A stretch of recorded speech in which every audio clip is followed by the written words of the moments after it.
G'day guys, my name's Steve. I'm with Ocean Hunter.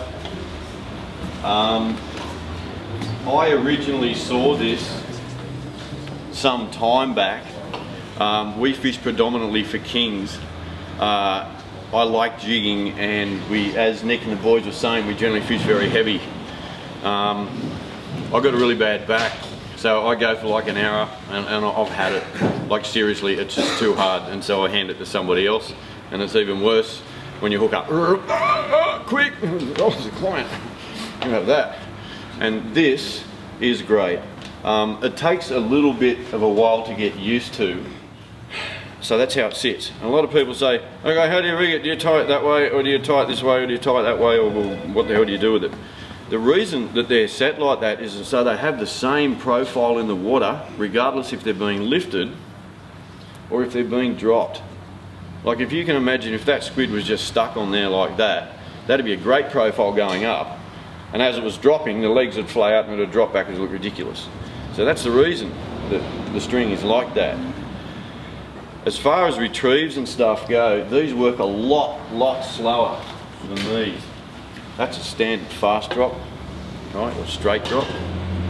Little, what was that, a 45? And that's a flutter drop. The flutter drops can be really good. They're a little bit slower to get down in deep water. The thing with the flutter drops is if you keep a little bit of pressure on the line and they're dropping, they'll actually drop a lot quicker. And the reason is when you rip these things through the water, they'll go up and they'll go sideways like that.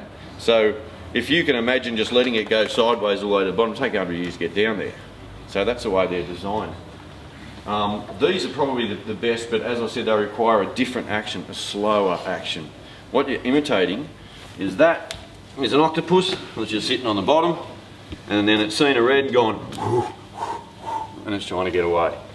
And that's all it is. And it's amazing how many times they get hit on the drop, as kings and snapper do a lot. I'll stand just here so I can see the handle movement.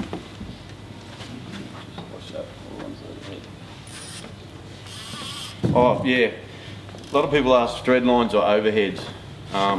It depends what you're most comfortable with. I prefer the overheads because you're on touch with it on the drop all the time. And a lot of times I'll pick it up in the drop. So if you, as long as you're thumbing it, like even if someone talks to you or something, you turn around, you'll know straight away as soon as you feel it get picked up. The action that we use with them, because we're trying to imitate that thing, none of this is no good, you know. Squid don't lift like that, and this is the beauty of the Gamoku sticks. They've got that lovely soft. Just let me adjust that drag right. Now notice the curve of the rod. It's not straightening at all. It's that constant pressure all the time. And so what we're trying to avoid is this business, because it makes the jig sort of, and that's not how they swim. As soon as I let it hit the bottom, this is my standard retrieve.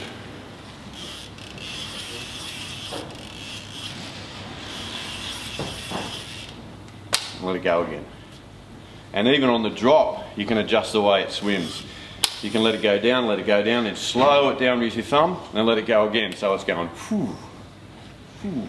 It's up to you. And this is the beauty of this style of fishing. The sort of stuff that you can do with it is limited only by your own imagination. The flutters are basically a long lift and a long fall. That's how most of the guys that I've seen fish using it. And so, you know, it's not like a kingy rip and fall where you go whack and 3 turns down and whack again. You got to remember the jig's only this big. You know, stuff that big doesn't move that fast, so you might just sweep and just follow it down. Keep it tight, don't let the belly go, you know, because as I said, they drop it so often, they hit it so often on the drop. So just one sweep, let it fall, pick up another big sweep and let it fall. Because all you got to remember with flutters is all their actions on the drop, all of it. So it's like you're jigging in reverse, if that makes sense. You know, you can sort of, that's the one that works upwards, and that's the one that works downwards. And this bloody thing works anywhere. I was actually amazed today, like standard jigging for me is just up and down, you're exhausted. And I was watching Charlie today, and when he first started I went, you have got no idea what you're doing. And he's just going, lift. I'm going to fall asleep watching him do it. And like he hooks up and I went, oh, that's awesome. He probably, I don't know how many fish he got in the end, but he probably got 6 or 7 fish, and the slowest lifts I've ever seen. And it worked a treat, didn't it? And that's the beauty of it. You don't have to be one of those. If you ever see those guys out, the real good jiggers, they just lifting the rod and they're in a sweat. I'm watching guys just sweating. And he's Charlie just doing these little tiny lifts and I'm like, Jesus. A lot of the times, like me, if you wanted to get into this, a lot of the stuff was just from Asia. And you look at the videos and go, and you couldn't understand a bloody thing, you know, and then you start looking at it and you hear them start talking about pitch and lift. And what is this pitch crap? Mate, do you mind if I just get you to put your foot on the end of that for me? A pitch is just one wind. That's all it is. So when they're talking about one pitch lifts and retrieves, that's just that. For one lift, it's one wind. Now with the really tiny ones, they get down to half pitch and even quarter pitch, which is this. There's no rod action at all, and they're letting it bounce. They're letting the rod do all the action. This is a half pitch. See, it's half, and you're letting the rod do all the bounce. You're not actually lifting at all. With it in the water, it holds it properly, but watch the first couple.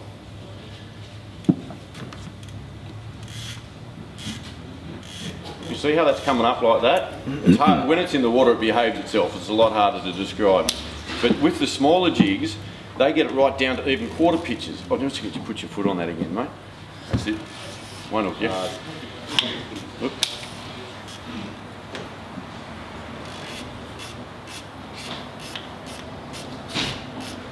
So that's a metre per turn. So if you're getting 4 jigs in a metre and you're doing that same action on the drop, how long can you keep the jig in a 3 metre strike zone? Forever. You know, and that's the advantage of it. We're going down to those really little short pitches. So play with all of that sort of stuff and you'll come up with your own. I'll just get that back, mate. You'll come up with your own version.